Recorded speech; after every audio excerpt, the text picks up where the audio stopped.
어, 최근 주식앱 열어보기가 두렵지 않으셨나요? 여러분, 작년 9월 말까지만 해도 끝없이 우상향할 것 같던 주식 차트가 눈앞에서 무너져 내리는 걸 지켜보는 건 네, 정말 고통스러운 일이죠. 맞아요. 특히나 포트폴리오에서 가장 든든한 방어막이자 성장 동력 역할을 하던 소프트웨어 섹터가 갑자기 벼랑 끝으로 몰렸을 때는 더더욱 그렇습니다. 사실 많은 투자자분들이 여기서 패닉을 겪으셨을 겁니다. 그러니까요.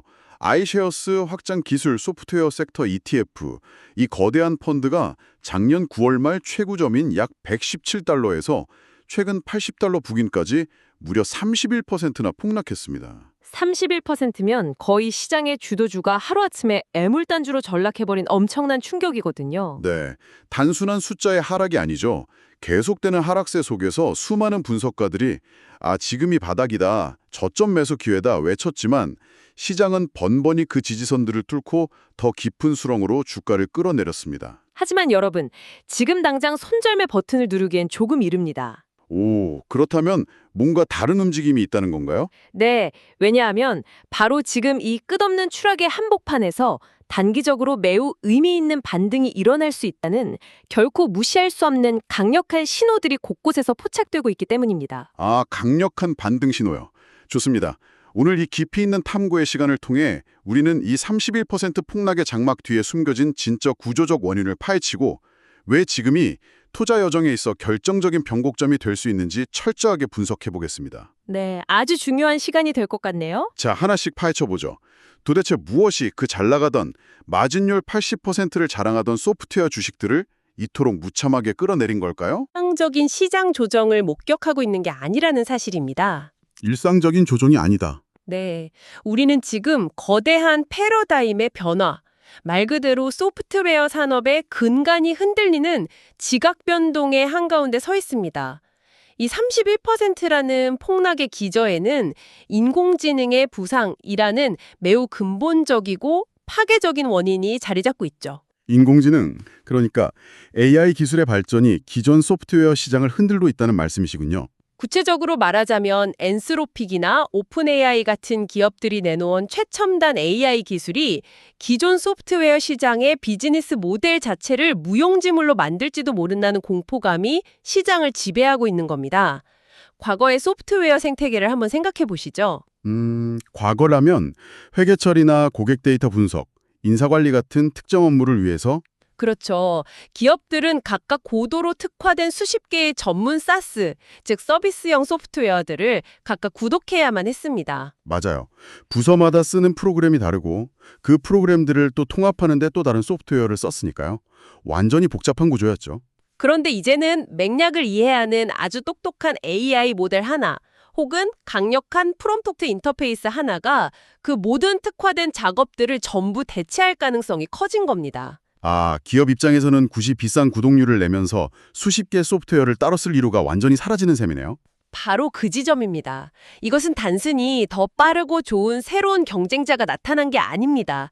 수백 개의 기존 소프트웨어 기업들이 하루아침에 시장에서 존재 이유를 상실하고 밀려날 수 있는 실존적인 위기인 거죠. 시장은 이 대체 가능성을 소프트웨어 산업 전체의 밸류에이션 하락으로 즉각 반영을 한 거군요. 네, 이 압박감이 얼마나 거센지 보려면 현재 업계의 거인들이 어떻게 움직이고 있는지 그들이 겪는 딜레마를 살펴보면 됩니다. 마이크로소프트와 오라클 같은 기술 공룡들은 현재 AI 데이터 센터를 구축하고 확장하는데 매년 수천억 달러에 달하는 천문학적인 자금을 쏟아붓고 있습니다. 와, 수천억 달러요. 여기서 오라클의 움직임을 보면 정말 입이 떡 벌어집니다. 오라클이 이 막대한 데이터 센터 투자 자금의 상당 부분을 회사채 발행 같은 대출을 통해 충당하고 있거든요. 맞습니다. 과거 소프트웨어 기업들은 자본 지출, 즉 캐펙스가 거의 들지 않는 현금 창출 기계라는 점이 가장 큰 매력이었잖아요. 그렇죠. 그런데 이제는 미래의 생존을 위해서 현재 엄청난 재무적 리스크와 이자 비용을 기꺼이 짊어지고 거대한 콘크리트 건물과 냉각 시스템, 그리고 엔비디아 칩에 빚을 내서 투자하고 있다는 겁니다. 이것을 더 큰 그림과 연결해보면 시장이 왜 이렇게 소프트웨어 섹터 전반에 냉혹한 평가를 내리는지 여실히 드러납니다. 사실 가장 흥미롭고 아이러니한 포지션에 있는 건 마이크로소프트입니다. 마이크로소프트요? 거기는 지금 챗GPT를 만든 오픈 AI와 가장 끈끈하고 독점적인 파트너십을 맺고 있는 것 아닌가요? 네, 맞습니다. 그런데 그 마이크로소프트조차도 지금 시장에서는 완벽한 안전지대가 아니라고 평가받고 있습니다. 시장 참여자들은 마이크로소프트의 전통적인 캐시카우인 오피스 제품군이나 기업용 소프트웨어들 역시 결국에는 엔스로픽이나 심지어 파트너인 오픈 AI의 범용 AI 모델로부터 치명적인 경쟁적 위협을 받을 수 있다고 우려하고 있는 것이죠. 와, 어제 가장 든든한 파트너가 기술이 조금만 더 진보하면 내일의 가장 강력한 대체제이자 위협이 될 수 있다는 불확실성이군요. 네, 시장이 가장 싫어하는 게 바로 이런 류의 근본적인 불확실성이니까요. 소프트웨어 펀드 편입 종목들이 마치 망치로 얻어맞은 듯 처참하게 무너진 이유가 충분히 납득이 갑니다. 하지만 계속 추락할 것만 같았던 이 롤러코스터도 결국 어딘가에서는 브레이크를 밟기 마련이죠. 최근 시장의 흐름을 보면 아주 흥미로운 기술적 신호가 뚜렷하게 포착되었습니다. 네, 어떤 신호죠? 앞서 말씀드린 ETF가 이번 달 초에 정확히 79달러 선에서 바닥을 치고 튀어 올랐는데요.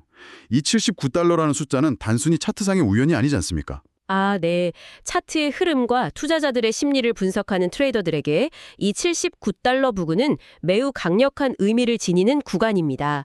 이 지점은 과거 시장의 거센 매도 폭풍이 불어닥쳤을 때마다 대규모 대기 매수세가 쏟아져 들어오며 주가를 방어했던 철벽 같은 지지선들과 완벽하게 일치합니다. 수치로 좀 더 자세히 볼 수 있을까요? 네, 데이터를 되짚어 보면 당장 2024년 4월의 거센 매도세 당시에도 주가는 81달러 선에서 하락을 멈추고 지지를 받았습니다. 그보다 앞서 2023년 말부터 2024년까지 이어지는 길고 지루했던 조정 구간에서도 70달러대 후반에서 80달러대 초반이라는 가격대는 번번이 하락세를 되돌리는 핵심적인 바닥 역할을 해왔죠. 수년간 반복적으로 검증된 방어선이라는 거군요. 트레이더들과 기관 투자자들의 알고리즘이 이 가격대 70달러 후반이면 소프트웨어 산업의 장기적 리스크를 감안하더라도 지나치게 저평가되어 있다라고 판단하고 공격적으로 주식을 사들일 의지를 보인다는 뜻입니다. 맞습니다. 이 정도의 강력한 매수대기 물량이라면 단기적으로 주가를 다시 상승 곡선으로 밀어올릴 수 있는 충분한 원동력이 될 수 있습니다. 그렇겠네요. 하지만 기술적 반등만으로 안심할 수는 없을 것 같은데요. 네, 이 대목에서 아주 중요한 질문이 생깁니다. 과연 과거의 패턴에 기반한 이 기술적 지지선이 지금 소프트웨어 기업들이 직면한 펀더멘털의 변화 앞에서도 굳건하게 버틸 수 있을 것인가? 우리는 여기서 균형 잡힌 시각을 꼭 유지해야 합니다. 어떤 리스크를 봐야 할까요? 뱅크 오브 아메리카의 미국 주식 및 퀀트 전략 수석인 사비타 수브라마니안의 최근 분석은 기술적 반등에 들뜬 시장에 아주 날카로운 경고를 던집니다. 그녀의 분석에 따르면 단순한 가격 하락이 문제가 아닙니다. 가격 하락보다 더 근본적인 문제가 있다는 건가요? 네, 애널리스트들의 최근 실적 추정치 하향 조정 추세를 고려할 때 소프트웨어 기업들의 선행 주가 수익 비율, 즉 미래 이익 대비 현재 주가 수준을 나타내는 밸류에이션인 PER이 지금보다 훨씬 더 떨어질 여지가 남아있다는 겁니다. 뼈아픈 지적이네요. 주가 숫자 자체는 117달러에서 80달러로 싸졌지만 기업들이 앞으로 벌어들일 이익에 대한 눈높이 자체가 더 빠르게 낮아지고 있다면 실질적인 밸류에이션 관점에서는 아직 진정한 바닥이 아닐 수 있다는 거잖아요. 정확합니다. 이익 전망치가 꺾이면 주가가 싸 보여도 진짜 싼 게 아닐 수 있죠. 특히나 앞서 우리가 이야기했던 오픈 AI나 엔스로픽 같은 주요 AI 선구자들이 지금의 범용 모델을 넘어서 특정 기업 고객의 시스템에 완전히 통합되는 맞춤형 AI 제품들을 본격적으로 쏟아내기 시작한다면 어떻게 될까요? 기존 소프트웨어 기업들을 해지하던 고객사들이 대거 이탈하면서 단기 실적 추정치는 지금보다 더 와르르 무너질 수밖에 없을 텐데요. 네, 시장이 미래의 이익을 현재로 당겨와서 가격을 매기는 곳이라는 점을 감안하면 그런 기업용 맞춤형 AI 서비스의 등장은 필연적으로 소프트웨어 기업들의 단기 이익 추정치 하향과 추가적인 주가 하락을 유발할 수 있습니다. 그럼 당장 도망쳐야 하는 거 아닌가요? 하지만 여기서 우리가 절대 놓치지 말아야 할 반등의 근거가 되는 아주 중요한 현실적 포인트가 있습니다. 그게 뭔가요? 이러한 기업용 맞춤형 AI 서비스들은 여전히 극초기 단계, 즉 이제 막 세상의 금호숙에 드러내기 시작한 수준이라는 점입니다. AI가 기존의 복잡하고 방대한 엔터프라이즈 소프트웨어 생태계를 오류 없이 완벽하게 대체하기까지는 시장의 예상보다 훨씬 더 많은 시간이 필요할 것입니다. 완벽한 대체까지는 아직 멀었다는 거군요. 따라서 당장의 단기적 관점에서 바라본다면 실적 하락의 공포가 이미 가격의 상당 부분 선반영되어 조정을 받은 현 상황에서 소프트웨어 그룹은 충분히 의미 있는 랠리를 겪을 가능성이 높습니다. 장기적인 산업의 재편은 피할 수 없는 현실이지만 그 변화가 하루아침에 당장 일어나는 것은 아니니 현재의 기술적 지지선과 과매도 국면을 감안하면 단기적으로는 충분히 수익을 노려볼 만한 구간에 진입했다는 말씀이군요. 네, 바로 그 점입니다. 자, 이 부분이 진짜 흥미롭습니다. 방금 말씀드린 이 기술적 반등의 가능성을 단순한 차트 분석을 넘어 현실 세계의 데이터로 강력하게 뒷받침해주는 결정적인 단서를 제가 하나 소개해드리겠습니다. 어떤 단서인가요? 바로 내부자 매수입니다. 2014년부터 무려 10년 넘게 마이크로소프트의 이사회 이사로 재직 중인 존 스탠튼이라는 분의 움직임에 주목해 보시죠. 이분이 이달 말 마이크로소프트 자사주 5,000주를 무려 200만 달러, 우리 돈으로 수십억 원어치를 자신의 돈으로 직접 매수했습니다. 와, 200만 달러요. 이 규모와 시점이 주는 시그널은 결코 가볍게 넘길 수 없습니다. 제프리스의 트레이딩 애널리스트 제프 파부자가 분석한 심층 데이터를 보면 이 행동이 갖는 무게감을 훨씬 더 정확히 이해할 수 있죠. 데이터가 어떻게 나오나요? 우선 이번 매수는 지난 10개월이라는 긴 시간 동안 마이크로소프트라는 거대한 기업 내에서 발생한 단 한 건의 유일한 내부자 매수입니다. AI 버블 논란과 소프트웨어 시장의 위기감이 고조되던 그 10개월 동안 경영진 누구도 자사주를 사지 않았다는 뜻입니다. 경영진들도 몸을 사리고 있었다는 뜻이네요. 더 흥미로운 사실은 파부자의 연구에 따르면 2022년 초부터 마이크로소프트의 내부자들은 주가가 반등하며 랠리를 펼칠 때마다 그 시기를 오히려 매도의 기회로만 삼아왔다는 점입니다. 기술주 경영진들이 보통 스톡 옵션을 통해 보상을 받고 주가가 오를 때 현금화하는 일반적인 패턴을 그대로 보여준 것이죠. 주가가 오를 땐 이익 실현하기 바빴고 심지어 10개월 동안 아무도 자기 돈을 들여서 주식을 사지 않던 그 침묵을 깨고 10년차 이사회 임원이 지금 이 불확실한 시점에 거액을 들여 주식을 샀다. 이건 정말 시장에 던지는 강력한 메시지 아닙니까? 네, 그야말로 엄청난 확신이죠. 마이크로소프트의 핵심 전략과 파이프라인, 그리고 오픈 AI와의 파트너십 이면의 진짜 데이터를 누구보다 생생하게 들여다볼 수 있는 내부자가 현재 주가 수준에서 200만 달러를 베팅했다는 건 시장의 과도한 공포와 달리 회사의 펀더멘털에서 주가를 폭발적으로 밀어올릴 구체적인 모멘텀이 존재한다는 걸 굳게 확신하고 있다는 방증일 텐데요. 내부자의 매수가 항상 100%의 성공이나 완벽한 바닥을 보장하는 것은 아닙니다만 월스트리트의 오랜 역사에서 거액의 내부자 매수는 전통적으로 가장 신뢰할 수 있는 강세장, 즉 불리시 시그널 중 하나로 꼽힙니다. 과거 데이터도 이걸 뒷받침해 주나요? 실제로 제프 파부자의 데이터가 이 믿음을 숫자로 증명해 줍니다. 마이크로소프트에서 마지막으로 내부자 매수가 등장했던 작년 4월의 사례를 복귀해 볼까요? 그 매수 시점 직후부터 단 6개월 동안 주가는 무려 51%나 수직 상승하며 사상 최고치를 갈아치웠습니다. 6개월 만에 51%요? 엄청나네요. 내부자들은 단순히 회사가 좋다는 막연한 믿음으로 수백만 달러를 쓰지 않습니다. 그들은 분기 실적의 흐름, 대형 기업 고객들의 계약 갱신율, 그리고 아직 시장에 공개되지 않은 신제품의 파급력을 미리 읽고 움직입니다. 그들이 지갑을 열었다는 것은 외부 투자자들의 눈을 가리고 있는 매크로적인 공포 뒤에 숨겨진 강력한 상승 동력을 감지했다는 뜻으로 해석하는 것이 매우 합리적이겠네요. 네, 바로 그겁니다. 작년 4월 내부자 매수 이후 6개월 만에 51% 폭등이라 앞서 우리가 깊게 다루었던 기존 소프트웨어 산업이 AI에 의해 침식당할 것이라는 거대한 펀더멘털 우려에도 불구하고 왜 지금 당장 이 시장을 떠나면 안 되는지, 왜 단기적으로 강력한 반등 장세가 펼쳐질 수 있는지를 보여주는 완벽한 반전 데이터네요. 맞습니다. 그렇다면 여기서 여러분의 머릿속에는 자연스럽게 하나의 핵심적인 질문이 떠오르실 겁니다. 좋아, 반등할 거란 건 알겠어. 지지선도 강력하고 내부자도 사고 있으니까. 그런데 이 수많은 소프트웨어 주식들, 이 늪에 빠진 섹터 안에서 도대체 어떤 종목을 골라내야 가장 안전하게 이 반등의 과실을 누리면서 장기적인 AI의 위협으로부터 내 자산을 지킬 수 있을까? 네, 그게 가장 중요한 숙제죠. AI라는 이 파괴적인 폭풍 속에서 유일하게 무너지지 않을 피난처가 과연 존재하기는 하는 걸까요? 바로 그 지점이 지금 이 시점에 가장 예리하게 시장을 바라보는 투자자들이 집중해야 할 핵심 질문입니다.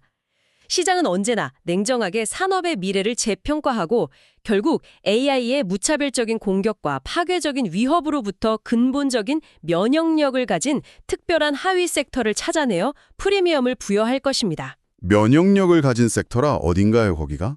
현재 그 면역력을 갖춘 가장 독보적이고 압도적인 분야가 바로 사이버 보안 섹터입니다. 사이버 보안이요? 왜 굳이 다른 소프트웨어도 아니고 사이버 보안일까요? 이것은 기술의 본질적인 구조 차이 때문입니다.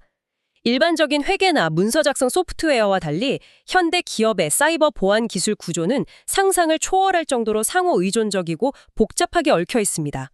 엔드포인트 디바이스, 클라우드 네트워크, 방화벽, 접근 제어 등 수많은 계층이 빈틈없이 맞물려 돌아가죠. 톱니바퀴처럼 아주 치밀하게 맞물려 있겠네요. 네, 따라서 엔스로픽이나 오픈 AI가 제 아무리 논리적이고 똑똑한 언어 모델을 개발해낸다고 해도 당장 오늘 밤 해커들의 공격을 막아내면서 현재 보안 시장을 장악하고 있는 주요 플레이어들의 생태계를 무너뜨리고 점유율을 뺏어올 수 있는 기술적 역량을 단기간에 구축하는 것은 사실상 불가능합니다. 하긴 하나의 실수가 기업의 파산으로 직결되는 보안의 영역에서는 단순히 코딩을 잘하는 AI가 기존의 촘촘한 보안망을 대체하기까지 아주 긴 시간이 필요할 수밖에 없겠네요. 네, 일반적인 소프트웨어가 AI의 답변에 약간의 오류가 있어도 사람이 수정해서 쓰면 되는 편의성의 문제라면 사이버 보안은 99.9% 완벽해도 단 0.1%의 틈이 뚫리면 기업의 모든 데이터가 랜섬웨어에 날아가는 완벽한 생존의 문제니까요. AI가 인간의 언어를 유창하게 흉내내는 것과 전 세계 해커들의 예측 불가능한 공격 벡터를 실시간으로 방어하는 수천만 줄의 레거시 보안 시스템을 통째로 교체하는 건 완전히 다른 차원의 이야기군요. 정확합니다. 차원이 다른 진입장벽이 존재하는 겁니다.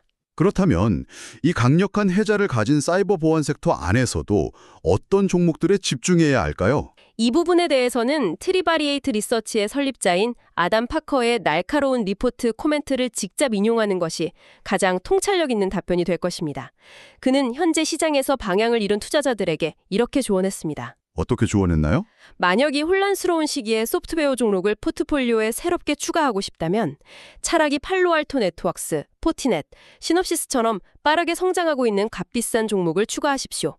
팔로알토 네트워크스, 포티넷, 시놉시스. 이 조언에 담긴 함의가 무엇인지 명확히 보이네요. 그가 언급한 종목들은 모두 강력한 시장 지배력을 가진 대표적인 사이버 보안 관련 기업들입니다. 네, 맞습니다. 단순히 주가가 많이 빠져서 싸 보이는 일반 소프트웨어 기업을 줍기보다는 차라리 밸류에이션, 즉 PER이 다소 비싸 보이더라도 확실한 방어력과 성장성을 갖춘 1등 기업들을 사라는 뜻이군요. 팔로알토 네트워크스나 포티넷 같은 기업들은 그 복잡한 보안 생태계를 이미 완전히 선점하고 있으니까요. 그렇습니다. 아담 파커의 메시지는 현 시점에서 주식시장의 핵심 원리를 관통합니다. 어설프게 저렴해진, 이른바 가치 함정에 빠진 일반 소프트웨어 주식을 사서 언젠가 다가올 AI의 위협에 베팅하는 것은 너무나 위험합니다. 싼 게 비지떡이라는 거군요. 그보다는 비록 현재 주가 수준이 조금 비싸 보이더라도 향후 수년간 AI의 직접적인 공격 모델로부터 안전하게 방어막을 치고 있으며 오히려 AI 기술을 접목해 자신들의 보안 솔루션을 더욱 강화하며 두 자릿수 성장을 이어가는 사이버 보안 주식에 자금을 투입하는 것이 훨씬 현명합니다. 리스크를 철저히 통제하면서도 향후 전개될 시장의 반등 랠리에서 가장 높은 수익을 기대할 수 있는 최적의 전략이라는 점을 강조하고 있는 것이죠. 자, 이제 오늘 우리가 나눈 이 깊이 있는 논의를 하나로 모아보겠습니다. 주식시장에서 대규모의 그리고 극적인 이익을 원하는 투자자라면 필연적으로 시장의 공포와 마주하며 어느 정도의 리스크는 감수해야만 합니다. 모든 악재가 거치고 호재만 만발할 때는 결코 주식을 싸게 살 수 없으니까요. 지금 소프트웨어 섹터는 분명 AI라는 거대한 실존적 위협 앞에 서 있습니다. 하지만 오늘 우리가 철저히 검증해본 데이터들, 수년간 깨지지 않았던 $79라는 철벽 같은 기술적 지지선의 확인, 그리고 이사회 임원이 10개월의 침묵을 깨고 $200만 거액을 쏟아부은 확신에 찬 내부자 매수 시그널도 있었죠. 네, 거기에 AI의 거대한 파도로부터 오히려 수혜를 입을 수 있는 사이버 보안이라는 확실하고 견고한 피난처의 존재까지. 이 모든 명확한 단서들은 지금의 소프트웨어 시장이 단순히 두려워하며 뒤도 돌아보지 않고 도망쳐야 할 무덤이 아니라는 걸 말해줍니다. 현명하게 옥석을 가려내어 리스크를 기꺼이 감수해 볼 만한 가치가 있는 매우 매력적인 투자 시점이라는 결론을 일제히 가리키고 있습니다. 이 탐구를 마치기 전에 지금 이 분석을 듣고 계신 여러분께서 깊이 탐구가 끝난 후 조용히 혼자 곱씹어 볼 만한 시장의 판도를 완전히 뒤집어 볼 수 있는 새로운 관점의 화두를 하나 던지고 싶습니다. 기대되는데 어떤 화두인가요? 오픈 AI 같은 고도로 발달한 범용 AI 모델로 대체될 것이라는 시장의 두려움에 대해 심도 있게 이야기했습니다. 하지만 이 현상을 한 발짝 물러서서 더 거대한 기술 산업의 역사와 연결해 보면 어떨까요? 기술 산업의 역사요? 만약 시장의 극단적인 우려대로 전통적인 소프트웨어 산업이 정말로 종말을 고하고 전 세계의 모든 기업과 개인이 복잡한 소프트웨어 대신 직관적인 AI 모델만을 사용하는 세상이 온다고 가정해 봅시다. 그렇다면 미래 기술 패권의 진정한 지배자는 과연 그 천재적인 AI 소프트웨어를 코딩하는 기업이 될까요? AI 모델을 만드는 기업이 지배자가 되는 게 너무 당연한 수순 아닌가요? 앞서 우리가 초반에 다루었던 마이크로소프트와 오라클이 매년 수천억 달러를 심지어 천문학적인 이자 비용을 감수하고 빚을 내면서까지 AI 데이터 센터를 짓는 데 쏟아붓고 있다는 사실을 다시 한번 떠올려 보십시오. 막대한 자본 지출이 그쪽으로 몰리고 있었죠. AI는 허공에 떠 있는 마법이 아닙니다. 인공지능은 상상을 초월하는 막대한 양의 컴퓨팅 연산 능력과 수많은 도시를 밝힐 수 있을 만큼 엄청난 양의 전기를 무자비하게 잡아먹는 물리적인 괴물입니다. 전기를 먹는 괴물. 그렇다면 미래의 진짜 권력, 누구도 침범할 수 없는 독점적인 부를 창출하는 곳은 소프트웨어 형태의 AI 모델 그 자체가 아닐 수 있습니다. 오히려 그 똑똑한 AI를 돌리기 위해 절대적으로 필요한 거대한 데이터 센터의 인프라, 그 센터를 식히는 냉각 시스템, 그리고 그곳에 끊임없이 들어가야 하는 막대한 전력을 독점하고 공급하는 인프라 기업들에게 부의 중심이 완전히 넘어가는 것은 아닐까요? 소프트웨어를 넘어서 결국 물리적 인프라로 시선을 돌려야 한다는 뜻이군요. 19세기 캘리포니아 골드러시 시대에 가장 안전하고 확실하게 많은 돈을 쓸어 담은 사람들은 금을 캐러 달려든 광부들이 아니었습니다. 그 광부들에게 곡괭이와 튼튼한 청바지를 비싼 값에 독점적으로 팔았던 상인들이었죠. 전력과 데이터 센터가 현대판 곡괭이와 청바지라는 거네요. 네, 어쩌면 이 거대한 AI 시대의 진정한 골드러시는 눈에 보이는 화려한 AI 모델이나 소프트웨어가 아니라 그 밑단에서 묵묵히 돌아가고 있는 보이지 않는 물리적 인프라, 즉 전력과 데이터 센터라는 곡괭이를 쥐고 있는 곳에 숨어 있을지도 모릅니다. 진정한 골드러시는 금이 아니라 곡괭이를 파는 곳에 있다. 소프트웨어의 위기를 넘어 기술 산업 전체의 가치 사슬을 다시 보게 만드는 정말 뇌리를 강하게 때리는 도발적이고 묵직한 통찰입니다. 여러분, 오늘 우리가 준비한 딥다이브는 여기까지입니다. 네, 정말 흥미로운 시간이었습니다. 지금 당장 눈앞의 계좌에 찍힌 31%라는 하락의 숫자에만 매몰되지 마시고 오늘 함께 짚어본 이 촘촘한 데이터와 거대한 지각 변동의 이면을 통해 여러분의 포트폴리오와 시장을 완전히 새로운 시각으로 점검해 보시길 바랍니다. 준비되지 않은 자에게 이 시장은 공포의 하락장이겠지만 산업의 이면을 꿰뚫어보는 통찰을 가진 분에게는 투자의 역사를 바꿀 결정적인 변곡점이 될 수 있습니다. 다음 시간에도 시장의 소음 속에 가려진 진짜 신호를 찾아내는 날카롭고 흥미로운 주제로 다시 찾아뵙겠습니다. 함께해 주셔서 감사합니다.